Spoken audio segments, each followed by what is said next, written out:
Les soins et services de santé de qualité en pédiatrie marchent vers la médecine basée sur les évidences. C'est le thème retenu pour la conférence débat qui a réuni ce samedi 11 février 2023 dans la salle FPI les personnels soignants venant des différentes contrées de la ville de Lubumbashi et des provinces sœurs du Haut-Katanga. Organisée par les centres des métiers Safi Startup, cette conférence a connu son lancement du ministère provincial de la Santé dirigé par le professeur Dr Joseph Sambi Bolanda représenté. Pour procéder à la remise à niveau, comme nous l'avons entendu, les professeurs continuent à encadrer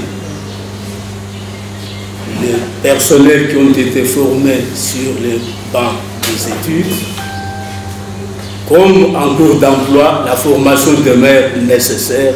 C'est pourquoi les centres de métier ne s'empêchent de recourir toujours à leur expertise.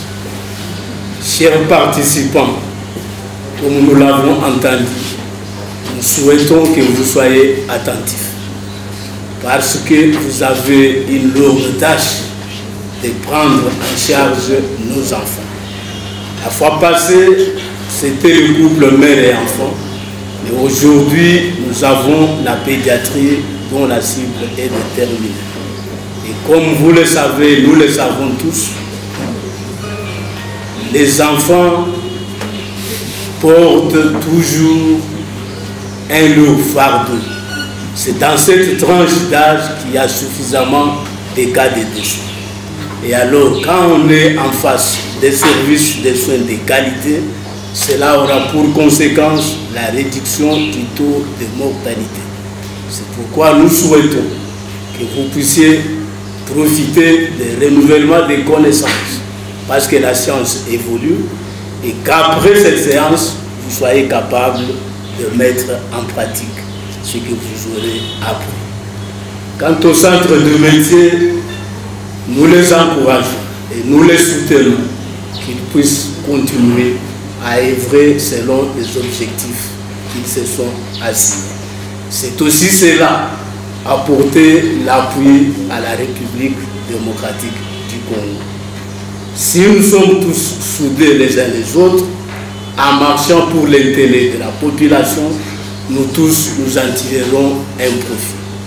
C'est ainsi que nous déclarons au nom de son Excellence, Monsieur le ministre provincial de la Santé, empêché d'ouverture le démarrage de ces séances et nous vous en remercions. Une reconnaissance et un remerciement profond a été adressé aux orateurs et aux participants à cette rencontre d'échange et de remise à niveau par les centres de métiers Safi Startup dans son mot des circonstances. Son Excellence, Monsieur le ministre provincial de la Santé du Haut-Katanga et Madame le médecin inspecteur provincial de la Santé, ici représentés, d'avoir, en dépit de leurs charges administratives, d'accepter de rehausser de leur présence en ces lieux. Notre reconnaissance s'adresse également à nos maîtres, orateurs de ces jours, qui, dès le premier contact, se sont dit disponibles pour nous ouvrir les fenêtres en lien avec le thème de la conférence, je cite, « Les soins et services de santé de qualité en pédiatrie ». À vous tous, trouvez dans nos mots la marque de gratitude pour avoir abandonné vos multiples charges afin d'assister à cette activité noble. Conduite à tenir devant un syndrome hémorragique du nouveau-né, c'est le sujet abordé par la première intervenante, professeure Dr Joséphine Monga. Qu'est-ce que c'est qu'un syndrome hémorragique du nouveau-né? Ce sont des anomalies de l'hémostase et ça se manifeste par une hémorragie qui peut être extériorisée ou pas et ça se passe au cours de la période néonatale. Ça veut dire chez l'enfant de 0 à 28 jours. Cette anomalie peut être constitutionnelle ou comme elle peut être acquise. Quel est l'objectif qui est poursuivi? Parce que nous avons dit que c'est un syndrome qui est quand même assez fréquent. Je pense que vous avez déjà eu au moins une ou deux fois avoir un nouveau-né saigné. il faut aussi tenir compte du fait que c'est important qu'à la fin de l'exposé, vous soyez capable de reconnaître un syndrome hémorragique. Il faut aussi qu'à la fin de cet exposé, vous soyez capable de le prendre en charge correctement et efficacement et selon le plateau ethnique. Ça veut dire que quand nous allons passer par les différentes explications, si quelqu'un se rend compte que son plateau technique ne lui permet pas, même faire une référence, c'est une prise en charge efficace. Prenant la parole, le chef des travaux, Dr Grey Kanteng, deuxième orateur, s'est attelé sur la conduite à tenir devant une urgence neurologique chez l'enfant. Pourquoi parler des urgences neurologiques? En urgence chez l'enfant, plus de 5% de malades qui viennent ont une urgence neurologique. Il est fort à parier que nous avons des fréquences beaucoup plus élevées. Quand on ajoute à cette réflexion le neuropaludisme, qui est une des pathologies assez fréquentes et l'une des formes de gravité de la malaria la plus fréquente qu'on rencontre. Lorsque l'enfant vient, il viendra donc pour des convulsions souvent fébriles. Il présentera une crise épileptique, il viendra pour des encéphalites, des ataxies, parfois des pathologies comme minimisme qui peuvent avoir un lien neurologique très important comme les céphalies. Je vous l'ai dit, on ne pourra pas tout faire. Je choisis quelques-unes de ces entités. Suite à son importance dans la profession des tout médecins, la conduite à tenir devant les paludismes graves chez l'enfant a été explicitée par le troisième orateur, Dr Maramutombo. Nous sommes dans la pédiatrie chez le nouveau-né, chez le nourrisson, chez le petit enfant et chez le grand enfant. Le mot-clé de notre présentation, c'est paludisme grave.